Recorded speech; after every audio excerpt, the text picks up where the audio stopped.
The Success in South Florida podcast is brought to you by the team at Rawson Law Firm.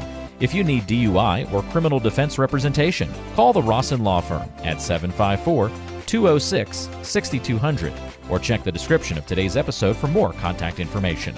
The Rawson Law Firm, helping good people when bad things happen so they can achieve their best futures.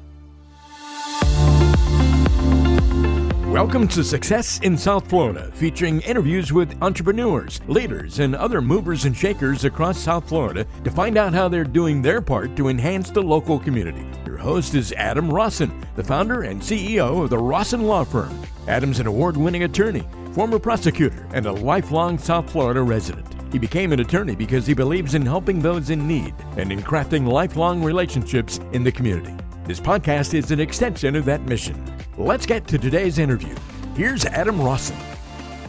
Welcome to another episode of the Success in South Florida podcast. I'm your host, Adam Rawson, and on today's episode, we have my dear friend, Luna Medina-Wolf. She is an amazing therapist, an amazing business owner here in South Florida, out of Boca Raton. And welcome to the show, Luna. Hi, Adam. Thank you for having me. Oh, of course. It's my pleasure. I've been wanting to, I always love talking to you in general, but I've wanted to have you on the show for a while. So welcome to the pod. Yes. Thank you. Thank you. All right. So Luna, as you know, we profile successful people in South Florida, and we really want to know their journey, struggles, obstacles, great things they're doing. So talk to us. So who are you? And talk to us about kind of, your origin story. So I was born and raised in Israel. Moved here in my 20s. Never thought I would stay in South Florida or in the United States, really. But that's an example of how life takes you where it needs to take you, I guess, at the end of the day. Yeah, I grew up in Israel, pretty crazy environment. Israel is a very beautiful country and all, but it has a lot of terrorism and war and a lot of things that are definitely challenging. So grew up a lot around that, and a domestic abuse home. So I always knew I wanted to be a therapist. That was like, from a very young age, I knew I wanted to work in the industry of healthcare, doing something to help other people. I volunteered from a really young age with like youth at risk, even though I was supposedly one, nobody really knew. So I don't know how much you want me to go into. well, you can if you want, but it's funny how our life experiences, even from an early age, shape what we do, right? Shape our profession and our choices, whether it's conscious or subconscious. And I guess you would be the one to really dive more into the psychology behind that. But right, do you find that a lot, either within yourself or with the patients that you treat? Yes, definitely. With patients that I treat, with my team. I always tell, when I was much younger, working as a therapist and working in the substance abuse industry, I used to tell my clients, if somebody would say, oh, you're so crazy, because I was definitely like a different type of therapist in my approach in certain situations. I'll say, I'll take one to know one. And maybe that's why I get you so well, because, I have my own background and I have my own experiences that I get where you're coming from, not just from a professional standpoint, but from a personal standpoint. So I do think that there are certain things that we don't necessarily have to experience as people in order to help another person. But in certain areas, it's nice that you have that personal knowledge too. I do think that a lot of therapists, consciously or subconsciously, end up coming to this field because they wanted to understand a little bit better about why things happen, how they happen, why people behave certain ways. And then initially, when I got into the field, what I wanted to do was to work with domestic abuse families, mostly children, right? Like people who were like me, who had to go through the foster system in Israel and go through some of those challenges. And at the end, my practicum didn't get approved to that facility, and I had to go into substance abuse facility. And then I fell in love with the substance abuse facility. And then I found myself working in that industry for so many years, which also led me to open my private practice because I wanted to run away from it at some point. Well, and that's another, whole another topic of just how one little life change, right? One or two different things along the road. I mean, you never thought you'd be here, probably building what you built. And who knows if you would have built what you built if you did get into that domestic violence, or family-based practicum, right? You might, right.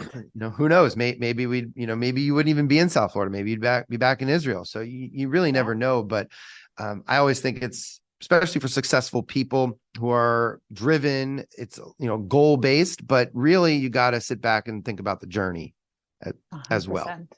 and be appreciative for the journey. Be appreciative for the journey, be open to what life throws at you. And literally it's throws at you many times, right? Because it's like something you didn't like. I was devastated when my so-called for sure practicum was taken away from me, and literally 10 days before my practicum started. So it was like the carpet was removed from under me, and I was like, that's it. I'm not going to be able to finish my degree and all of that. It was devastating. I cried so much.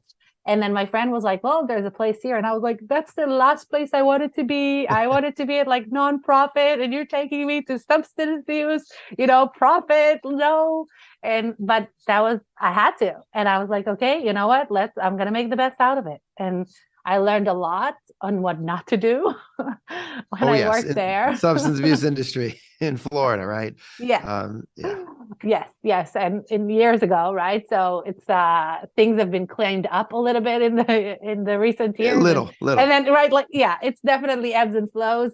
But back then, I thought I was in a great place, and then it ended up being very money driven, and a lot of the things that happened I wasn't okay with, and I found myself working in that industry, switching to another facility. Again, a lot of the facilities, that's what happens. They start really good, and then they become very money driven, and then they forget about all the good they're doing. Instead of okay, I'm making all this money, let me continue doing good. Right. It goes the opposite direction, which brings to, if we talk about my success story and why I do feel like karma, the universe, God, however you want to call it, I am doing good in my business, is because I'm doing the right thing. And, as we grow, instead of let me see where I can cut corners on spending money or investing or doing, let me try to make more money because I'm growing. Of course, I'll make more money, but there's right ways to make more money. There's right ways to treat people. There's right way to grow your business versus let me try to just make more money without considering all of that. Absolutely. And I want to talk about that in a little, and you're 100% right. And it's the same things that we've been going through at the Rawson Law Firm.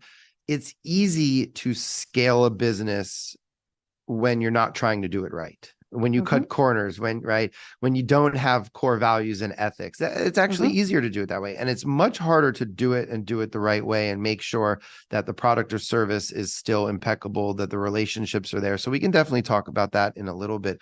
But Luna, I wanted to ask you, so you had this major failure, days before you're supposed to start your practice, it gets taken away from you. That's what you wanted to do. This is something that had been a part of you for years and years. And so how did you deal with that perceived failure, and how did you turn that into a life-changing positive? So I think in general, because of the childhood that I went through, there was a lot of that happening in my life. Even prior to that age, I came here in my 20s after serving in the Israeli army. I had my childhood home craziness. So I had a lot of that already. So at that age, after I finished school and I was in my practicum, I was already an older, practitioner or somebody in their practicum. So I had some of that life experiences of you can either sit here and really be upset about it and be broken by it and then get into depression, or just get a little stuck, which is what happened normally to many people. And I'm not judging it at all, but that was not for me when I was really young. If I would have done that, I don't know where my life would have turned out. Right. I emancipated my parents at the age of 16 because of everything that was happening. I did a lot. At the age of 16, I was in the foster care and leaving on my own, though, through supervision. Right. So you were wise beyond your years, and the wisdom, right? I always say, wisdom is completely different than intelligence. Wisdom is exactly from our experiences and learning and growing as a human being. And I think wisdom is 10 times more important and valuable than just pure intelligence. So, okay. So you had this wisdom, these experiences, and I'm a big believer in shit happens to everybody. Agreed. But it's how you deal with it that really makes the difference between success and failure, or, just makes the difference between people, right? And it's how you overcome. Nobody's ever had it perfect. Nobody's had it easy. Everybody starts in a different place. Yeah, I get it. Some people have more or less than others. Right. But to me, that's not an excuse.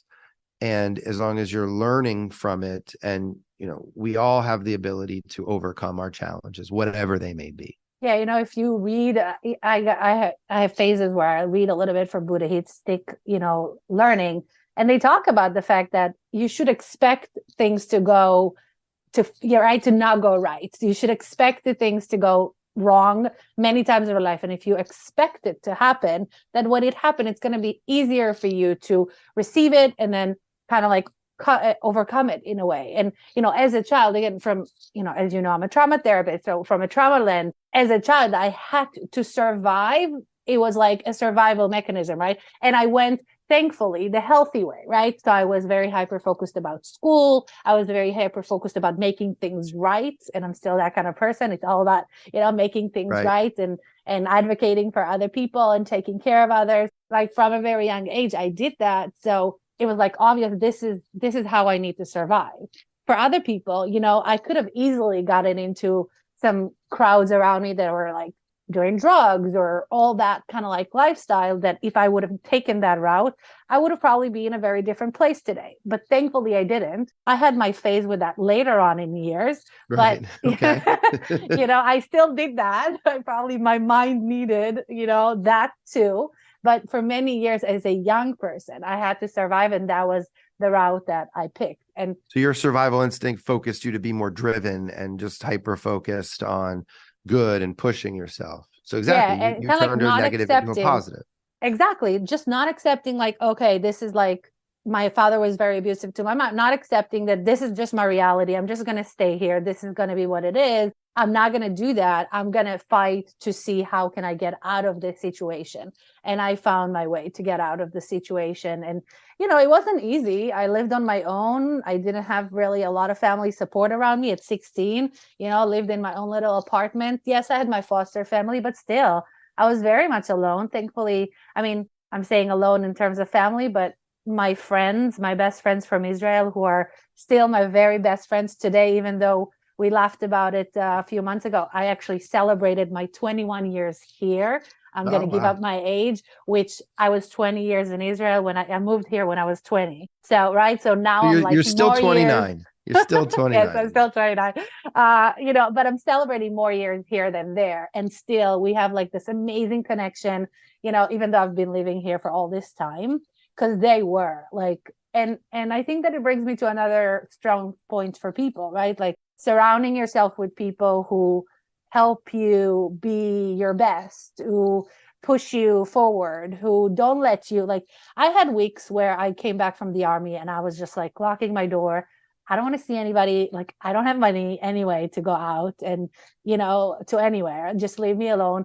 And my friends would literally break into my apartment and grab me like, okay, here's clothes. Here is, shoes, get dressed. We're going and we're paying for everything. Don't worry about it. And they didn't have much too. They were in the army, but they did it for me. And, it's still brings chills to my, to me. Friends who are like family, right? Yes. Friends who are family. And that's so important. And that can be even more important than family, because you can choose your friends, but you can't choose your family. So having to be able to have that tight, close-knit group is really powerful. Now, Luna, I'm so fascinated with the IDF and just in Israel, how you have to join the army. So, men, women, right? Everybody. Yeah. So talk to me about that. I know it's the culture there is you're going into the army. So it's a lot different than the United States.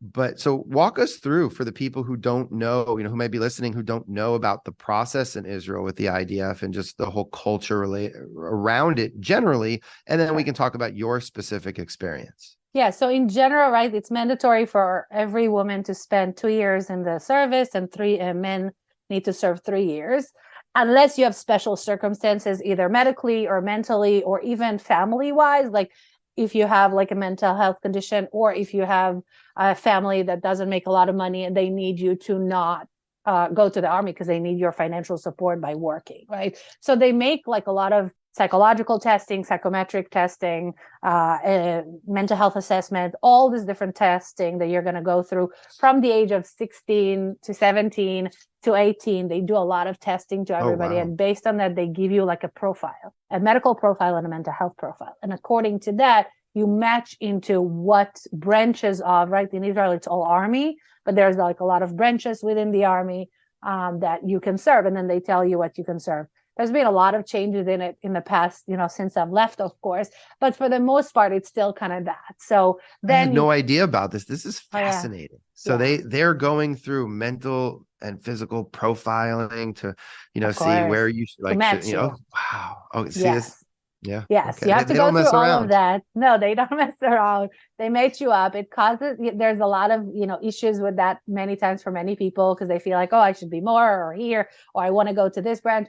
And they sometimes will make adjustments. But for the most part, they basically send you a list of what you want to do. And then they match it up they try their best to match it up to what you would fit based on everything they test you.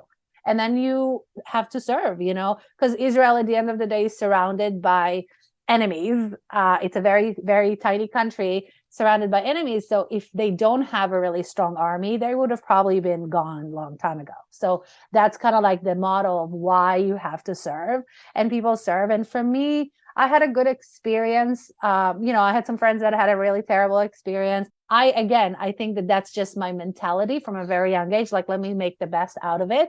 And I got into a service where in the beginning I was really happy and I did really good. And then you have an option. Like my best friend from Israel, she is actually going into retirement in a few weeks, because she's been through when we started the army all the way till now. She's been in the army, right? So wow. So she made a career out of it. You have the option to make a career out of it. So you can either become like an officer, which I did too. Both of us went to officer course through our journey. I became an officer. I became like a leader of like a little group of people for my tasks and so forth. And I did it for a year. You sign every year, you kind of like extend your commitment if you do that. And I did that for a year, but my commander back then, and again, that's why I'm a believer in faith too, in some ways, in the fact that, she was terrible. No matter what I did, she was terrible. Yeah, she had the worst people skills. She was a very depressed, angry woman who just made our life miserable. And I made the decision when they offered me like to continue, I still had to stay under her. And I was like, yeah, no, if you change me to another place, I might, but if I'm staying here, I'm not doing this. And that's literally, I decided to leave the army, and within 3 months I was here. That was like my life decision. I said, okay, it's not going to work out fast this way. For you.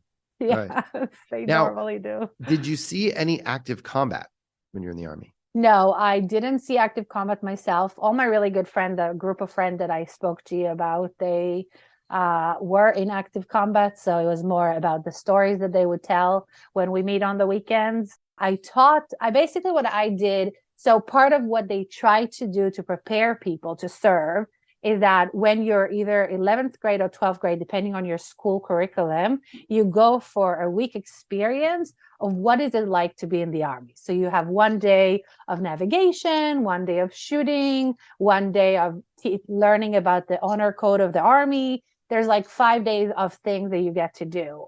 And we have like commanders, and the students from the school are basically the soldiers, and they get to see what it's like. They carry weapons and everything. It's like a simulation of what it is like in a very contained version of it.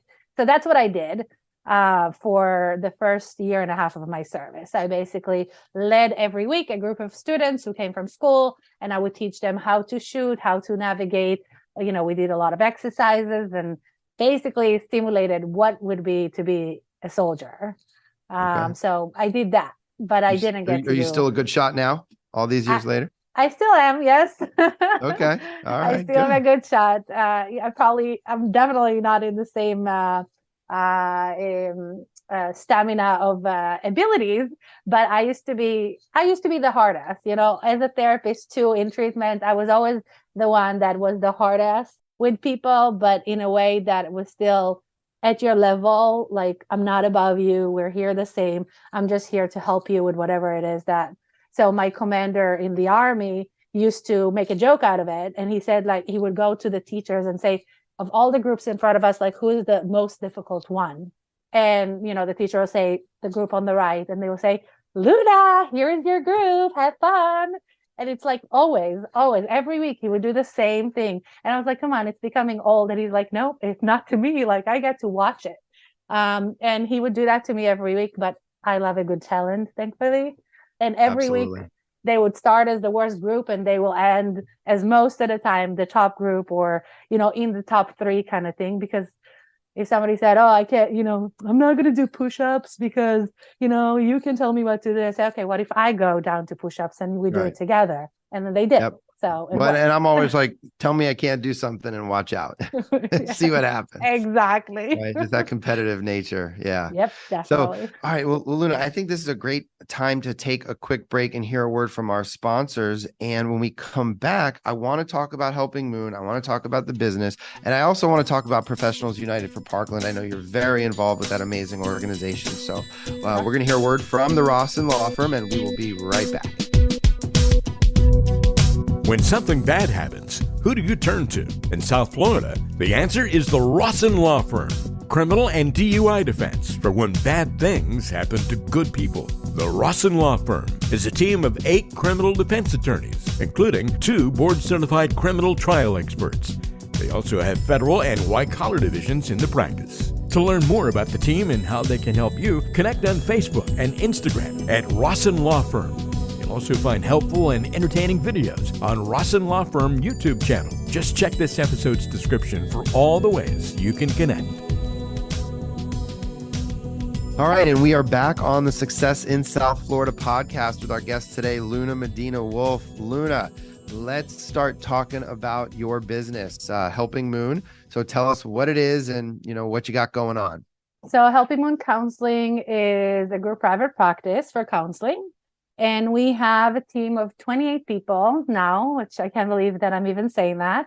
But it just got there organically. We have therapists going all the way from student interns to registered interns to licensed clinicians from different experiences and specialties. So I try to make the team as diverse as possible in terms of, so we have somebody for anybody who calls kind of thing, from all ages and all issues that they call with. So when we provide counseling online right now, we haven't gotten back to in person since COVID. Wow. Now, could you, 5-10 years ago, could you have imagined that you would have a group private practice with 28 people?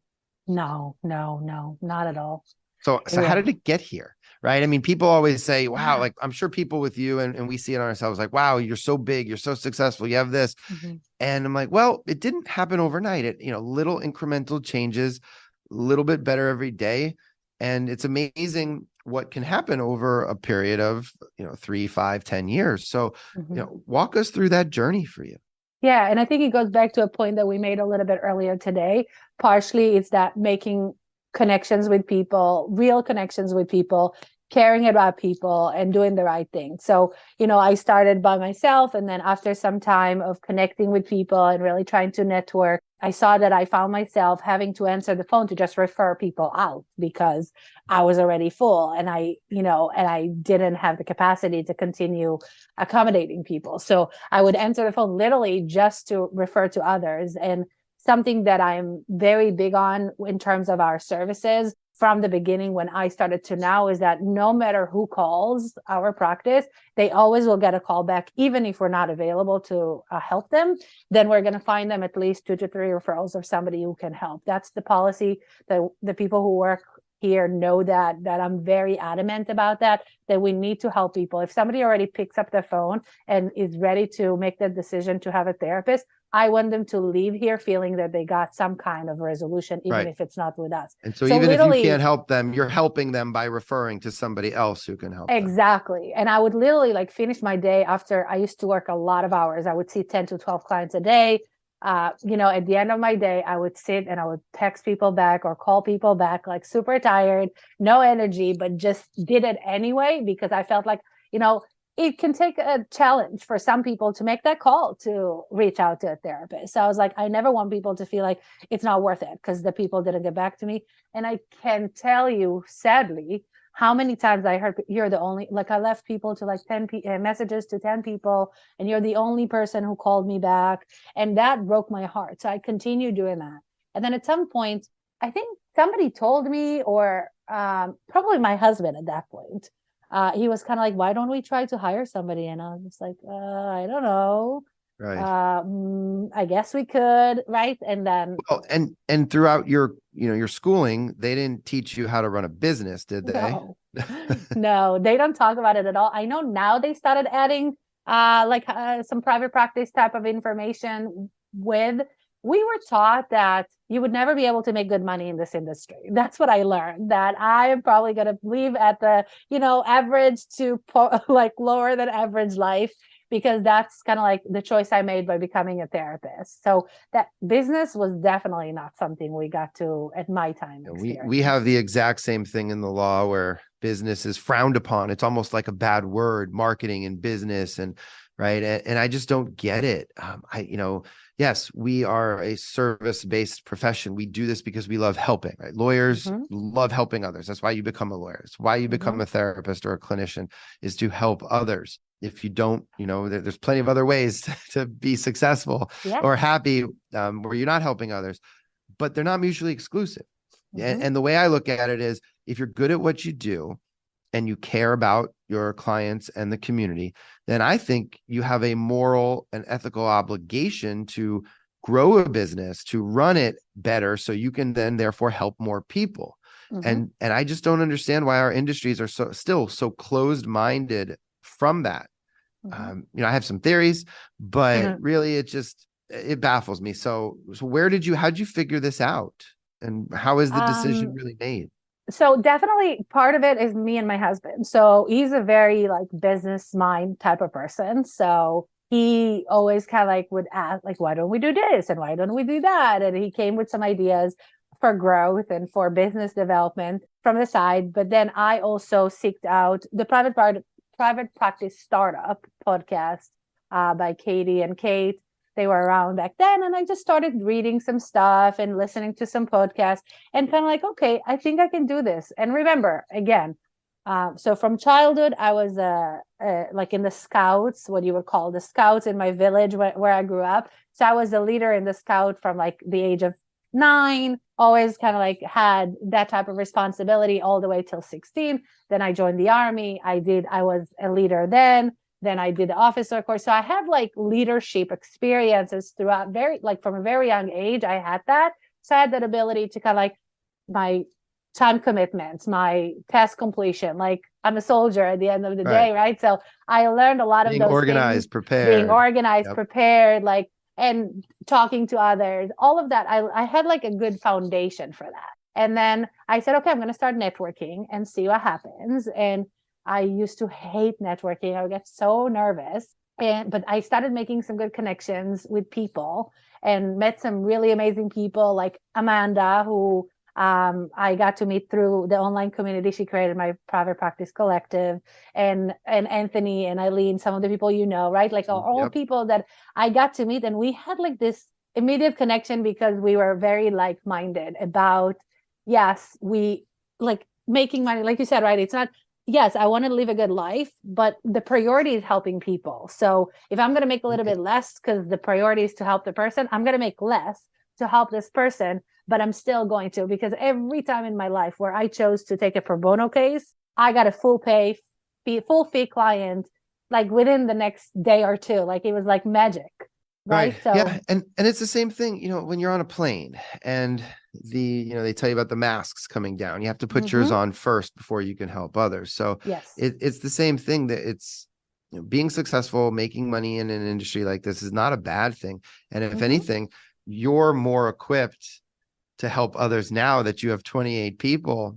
And you're not probably, well, I know you're always working, you're always hustling, and right, but you're not seeing the same volume of clients, right, every day. You're not working till 10 o'clock as the practitioner every day, because you need to take care of yourself. I can tell you some days, we give so much of ourselves to our clients at our firm. We're very client focused, and there's days where I drive home and go, all right, I spent 12 hours helping others. Who's going to help me today?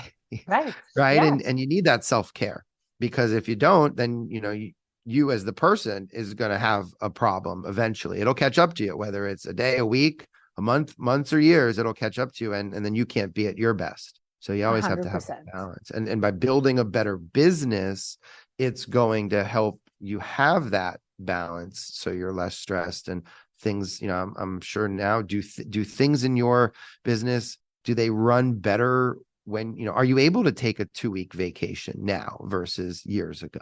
Oh, definitely. Like, again, I used to see 10 to 12 clients a day. I used to work really, really hard when I was on my own. And I continued doing that for a long time until I hired few people. And then I was like, again, going back to what we talked about before in terms of like, I didn't try to continue just doing it all by myself and burned out. Instead, I was like, okay, now it's time to hire some help, right? So let me get somebody to help me with scheduling and answering the phone and doing the things. So I'm not answering people's calls anymore. So I'm not responding to emails. Like, then I provide a lower quality of service.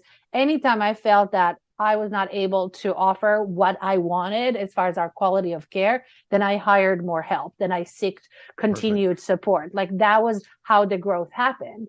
And then I reduced some of my caseload or, seeing clients and so forth, because I was also taking care of myself at the same time and making sure, I'm a mom. So also that aspect of life, like I had to find that balance between work and my family. Otherwise, I would definitely burn out. And that's what happens to a lot of people. They try to grow too fast without actually adding the resources needed. And again, that's where my husband also come in, because at some point he even stepped in. He started doing some of the billing initially until we kind of like figured out how we can have some measurements and how we can monitor everything to be done correctly. And then we hired more help and so forth. It's imperative. Like for you, right. I think you and I are a good example too, as to why we refer to one another, right? Like I met you, I realized you're doing things from a good place, that you have a good intention, that you care about the people. You're not just a money-driven lawyer, that there are plenty like that out there in every business, right? There's plenty of people who are like that. Right, and I was like, okay, you became my go-to for even cases that are not specifically to yours. I would call it I don't know who to refer this person exactly. to. we tell all our clients, we say, look, now that you have us, we are your family lawyers, meaning, we're your friends who just happen to be a lawyer. Everybody wants and needs that friend who happens to be a lawyer. Right. So, yes, we do criminal, DUI, white collar defense, anything criminal related. But if you get into a car crash, we're not going to directly handle it. But we have plenty of attorneys that we're close with, that we know do an amazing job in our client center, just like us. So we want you to call us, because the worst thing we can do is have a client make a poor decision because they were afraid to call us or didn't want to bother us. We really are here to build relationships and build and better the South Florida community. That's why out of all the podcasts I can do, we chose this as our theme to make it South Florida based. Right. So, okay. So Luna, you have this amazing business, 28 people. You never thought it would be like this. So 5 years from now, do you have a plan? Do you have a direction? Can you close your eyes and can you picture and say, yes, this is what the business is going to look like, or my life's going to look like in 5 years? Or is it still just kind of, deal with it and as, kind of riding the waves of life and business? Every business coach would probably, which I've never hired one, but I know that I've read some stuff. Well, you need to have that 5-year plan kind of thing to be able to be successful and so forth. We don't have one. And we are kind of like, again, my husband and I are just like this team that we push one another. And when we see there's a need, so if all of a sudden I'm noticing there's a need for a Spanish speaking therapist, I'll hire a Spanish speaking therapist. If all of a sudden I see there's a need for children, I'll hire another person for children. If I see there's a need for something, then we continue growing. Literally, that's how we continued growing this whole time and been successful through it. And then if I see we need some additional admin help, so I'll hire admin help. Whatever it is, it's very fluid and organic. And we just kind of like met the needs of the community and what needed to be done for the community. That's where it came from. Even with the student interns, I tell my first ever student intern, her name is Deirdre. She's actually working for Helping Moon, went through her about to get licensed through her process of becoming that's licensed. Always a great story to hear. Somebody started right from there, she now started they're part of it. And it was funny because I didn't have any student interns, but she was from FAU, which is where I attended school. She emailed me and called me. I responded like, it's not something we do here. Like, I'm not sure. I don't really have the time to deal with it. Let me think about it. She showed up at the office with an envelope with her resume and kind of said, I really think, I want to be part of your team. She didn't take no for an answer. No, she didn't. Okay. And Much and I respect was for just that. like, it is FAU, so I should try to do what I need to. And I started the process, and she was the first student intern we ever had. And I felt like this is my way to give back to FAU with my experience, because I did not have a good experience for my practicum too. So I was like, let me create a place where I can create a good experience and really help people grow and become the best they can. So from that, now we have normally about 5 interns every time. And because of that, when somebody calls and they don't have insurance, or if somebody from our clientele loses insurance, we say that's not a problem. Unfortunately, if the therapist is able to add a pro bono case, most of our team have at least one or so on their, caseload. But if they can't accommodate another pro bono, then we say, I'm sorry, you can't see this person, but here you can see one of those amazing student interns for free until you figure out what's going on in your Fantastic. life. And that's it's a win-win. Like, exactly. It's a win-win. And yeah, I mean, so we got a lot to unpack there, but you don't always have to be so rigid and have the business plan and have the specific 1, 3, and 5 year and a 10, 20-year goal. It's nice to have those parameters, but you don't have to. And you're showing it, right? That you can be successful and just kind of make it organic and fluid. And I think that'll probably allows you to pivot very quickly as things, happen, right? We don't have time to get into COVID talk about what happened, but I know you pivoted and you did very well through it. Right. And so I think just some of those life lessons are the key to life, being able to be fluid and agile and things. And when you do pay things forward, I mean, look, we have 6 interns this summer. We've had as many as 13 because I don't like to say no. I've had many mentors in my life, many people that have helped me, and I want to pay it forward. I want to help others. And so I tell all our people, I say, look, if you come and spend the summer with us, we have, an official summer program now. Yes. And we'll take on 1 or 2 in the fall or spring, but really the summer's our flagship program. And we've actually turned it into a program with speakers, and it's a very serious thing. And I tell people, I say, look, if you come and you spend the summer with us and you don't want to be a lawyer after you spend it with us, we've done our job. If you come to us and you say, you know what, I like the experience, but I want to be a prosecutor, we've done our job. If you come to us and you say, wow, I thought about criminal defense, but I absolutely love it, then we've done our job. We want to show you what it's like, and we don't really push people to one side or the other. We usually get more people who do want to be criminal defense attorneys, but they don't have to be. And it's as long as we're showing people an experience. I think too often parents make the mistake of trying to push their children into things at too early of an age. Society tries to push people in, what do you want to be when you grow up? Well, they're kids. Let them be kids. Yes. They don't have to be forced into anything or pressured. Especially in the American Jewish community, we see. I was just gonna say the culture, right? Right. If you're not a lawyer, doctor, an accountant, you're a failure, right? Yeah. We get that quite often, and I think it's wrong. And anytime I lecture to young people, I always tell them, I say, intern, work a summer job, shadow somebody, because you have no idea what you want to do.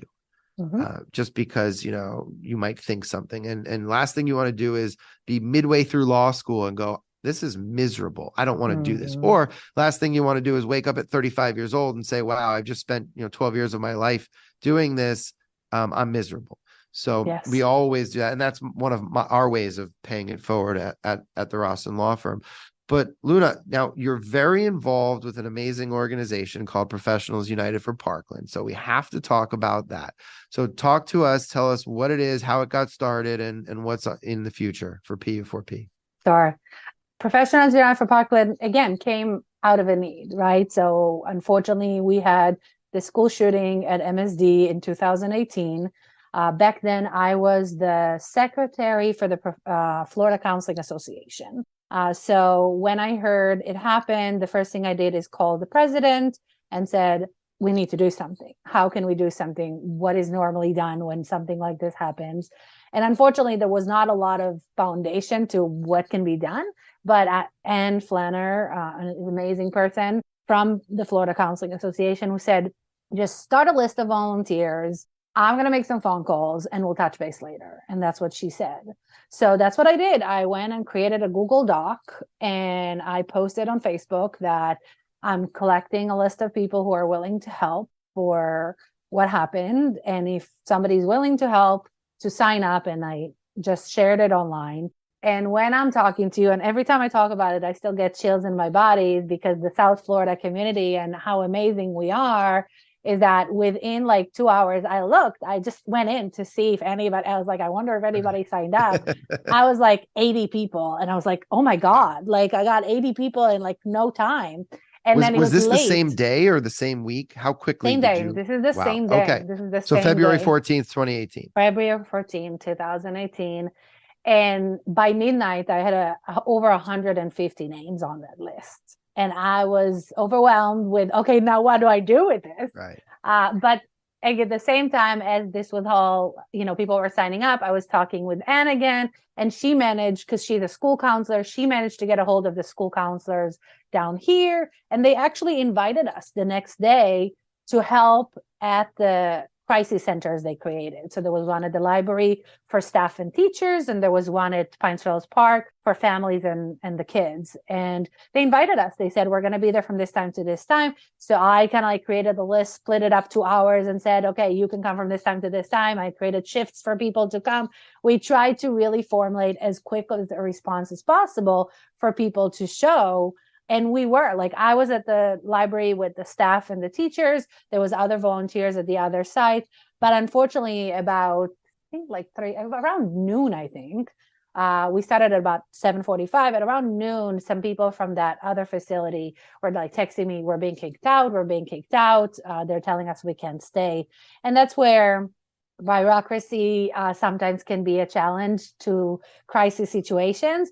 Unfortunately, we were not approved by the school board to work with the kids and the families, and therefore whoever was responsible, I'm not going to throw names in there right now, but the person responsible made the choice to tell us to get out, even though people like canceled their day to show up and help. Right. And those are the things that are so frustrating to me, is when bureaucracy gets involved. And look, a lot of that stems from lawyers Yes. and liability. But I think it comes from a no perspective, a fear perspective.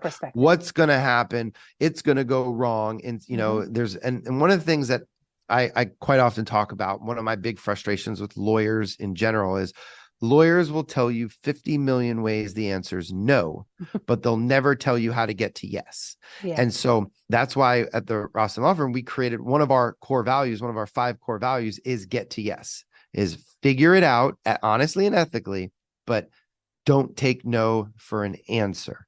And I just, that frustrates me so much. And actually, I remember hearing the stories and seeing it all over Facebook in the communities, in the therapist community, you guys being so frustrated about the bureaucracy, because you just, it's an amazing story about the resiliency of the community and even a sub community of therapists rushing in to help and then being blocked by bureaucracy. So yeah, what happened? And then, at the same time I was doing this, I never knew Les Gordon, who is another amazing therapist in the community. Yes, he is. I didn't know him, but he worked with a lot of the population from the schools. So he started his own list of people like willing to volunteer if they needed to help people. So he had his own list. I had my own list. Then this whole thing happened and exploded in our face when we were kicked out. No matter what I tried to convince them to do, like combine us with somebody who's approved. Like I tried all different things. They were not hearing us at all. And he had his list. I had my list. We both expressed frustration on Facebook. And then Melissa, I can never pronounce her name, her last name, so I'm not going to try. But Melissa was somebody who saw all of that and took the initiative of creating this new chat and said, we can't let, this stop us. Let's figure out how we can do something about it. And she said, I'm going to use this conference room in Coral Springs. If anybody wants to help, let's meet there. Let's try to figure out what we can do. And a group of about, I think like 12 or 15 of us met that day. Never met before. Most of us never met before, and we just met and talked about, okay, what can we do? And then somebody from the Alumni Association of MSD saw our efforts online and reached out to Melissa, and he was willing to sponsor like a nonprofit. And again, it just fluidly kind of happened, Yeah, totally. And so 5 years later, where is PU for P now? What do you guys have on the agenda, the horizon? Yeah. So again, the purpose of Professional UI for Parkland was like, let's meet the needs of the community. So initially it was all about like, we actually took phone calls and emails and helped people find providers. And we did some lectures to the community, because even for me, I was there back then, I was already an EMDR trained therapist. So I knew trauma was my passion, always has been. I was overwhelmed by this need. So I reached out again to Anne from Florida Counseling Association, who connected me to Deb Del Vecchio Schooley from Connecticut, who I saw at a trauma conference a few months before, actually.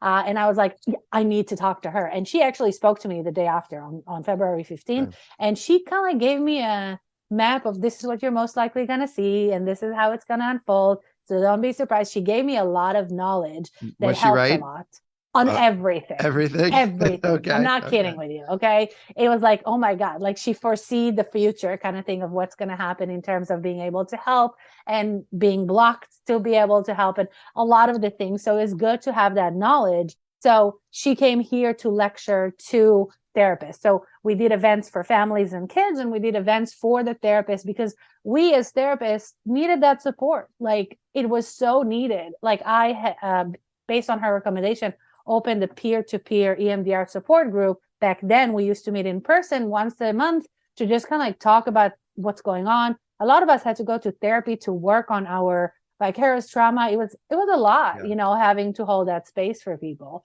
So we did what was needed. And then we timed that need changed with COVID. There was a lot of difficulty to do certain things, but thankfully, again, the South Florida community is pretty amazing. The rehab facilities, you and a few other lawyers who also supported us, like people supported us to be able to continue creating some events for education, for support, for just therapeutic. We've done almost every year, except during COVID, like retreats for the staff at the school, like for the whole staff at the school, all free, either pampering or education or gift bags and giveaways and raffles. We did a lot of the things like that for them. And in the future, we're just going to see what's needed. And we feel where the need is because there's still crises that happen, right? There's Absolutely. Things that happen. So the need is more about educating the therapists and really giving them the tools to do the right type of work. Sadly, right? That is important. Yeah. And sadly, that was part of the issue that was going on back then. There was a lot of people who volunteered to help who had no trauma background. Like they had some informed care, CEU they completed, which is not making anybody a trauma therapist to handle this level of, and then it could end up making it worse. So 100%. Yeah. So, all right, Luna. Well, look, this has been amazing. So where can people find you and get in touch with you? We have a website, www.helpingmoon.com. We're also on Instagram, Helping Moon Counseling, or on Facebook. They can call our number, 561-571-1557.